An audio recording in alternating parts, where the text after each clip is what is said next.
ہم ایران کے ساتھ کھڑے ہیں. جی یہ گورا یہودی کیا کہہ رہا ہے کہ جو مسلم ممالک کہہ رہے ہیں کہ ہم ایران کے ساتھ کھڑے ہیں، در حقیقت وہ ہمارے ساتھ بیٹھے ہیں. اگر وہ اپنی عوام کو ایسے ہمارے خلاف مذمتی بیانات دے کر خوش کر رہے ہیں تو ان کو اپنی عوام کو خوش کرنے دو. در حقیقت پردے کے پیچھے وہ ہمارے ساتھ ہی کھڑے ہیں، وہ ہماری ہی پالیسیوں کو فالو کر رہے ہیں، وہ ہماری ہر بات کو مان رہے ہیں. اگر وہ ایسے بیانات دیتے ہیں کہ ہم اس مشکل گھڑی میں ایران کے ساتھ کھڑے ہیں تو ان کو ایسے بیانات دینے دیں.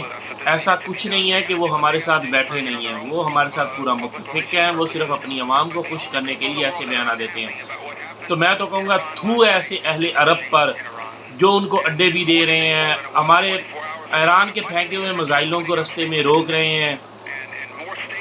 شام، لیبیا، یمن، عراق، افغانستان، فلسطین، آہستہ آہستہ یہ یہودی ہمارے تمام مسلم ممالک کو ختم کرتے جا رہے ہیں اور ہم صرف اپنی باری کا انتظار کر رہے ہیں.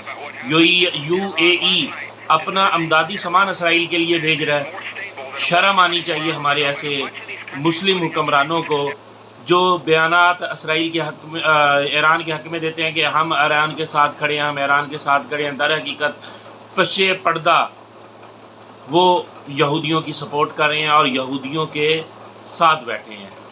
تو میں تو کہوں گا کہ شیم آن یو اے اہل عرب، شیم آن یو.